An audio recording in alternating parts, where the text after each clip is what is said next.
మంచు ఫ్యామిలీ వివాదం రోజు రోజుకి ముదురుతున్న సంగతి కూడా మనకు తెలుసు. తాజాగా ప్రముఖ నటుడు మంచు మోహన్ బాబు మీడియా ప్రతినిధులపై దాడి చేసిన వీడియోలు బయటకొచ్చాయి. దీనిపై అందరూ చాలా మండిపడుతున్నారు. ముఖ్యంగా కాంగ్రెస్ పార్టీ నుంచి పోల్చుకుంటే మీడియా కూడా మోహన్ బాబు దాడిపై చాలా మండిపడుతోంది. సో, ఈ నేపథ్యంలో మోహన్ బాబుపై కేసు గూడా నమోదైంది. సో, ఈ పరిణామాల నేపథ్యంలో మంచు మోహన్ బాబు తాజాగా హైకోర్టుని ఆశ్రయించారనే వార్తలొచ్చాయి. మీడియా ప్రతినిధులపై దాడి నేపథ్యంలో పోలీసులు మోహన్ బాబుకి నోటీసులైతే పంపించారు. బుధవారం ఉదయం విచారణకు రమ్మని పిలిచారు.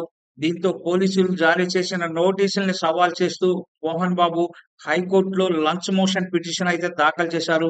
తనకు ప్రాణహాని ఉందని, భద్రత కల్పించాలని కోరినా పోలీసులు స్పందించలేదని ఆ పిటిషన్‌లో పేర్కొన్నారు. తనకు భద్రత ఏర్పాటు చేయాలని, తన నివాసం వద్ద పోలీస్ పికెట్ ఏర్పాటు చేయాలని కోర్టుకు ఆయన విజ్ఞప్తి చేశారు. మోహన్ బాబు తరపున లాయర్లు నగేష్ రెడ్డి, మురళీ మనోహర్ హైకోర్టులో ఈ పిటిషన్ అయితే దాఖలు చేశారు.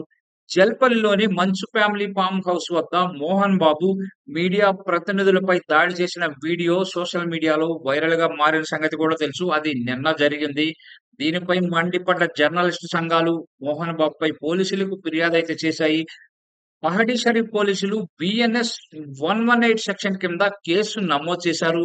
దీనికి సంబంధించి రాచకొండ పోలీస్ కమిషనర్ సుధీర్ బాబు, నటుడు మోహన్ బాబుకి మంగళవారం నోటీసులు జారీ చేశారు.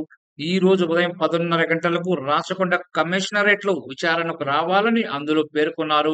ఈ నేపథ్యంలో తాజాగా మోహన్ బాబు హైకోర్టును ఆశ్రయించారు. ప్రస్తుతం మోహన్ బాబు ఆసుపత్రిలో ఉన్నట్లుగా తెలుస్తోంది.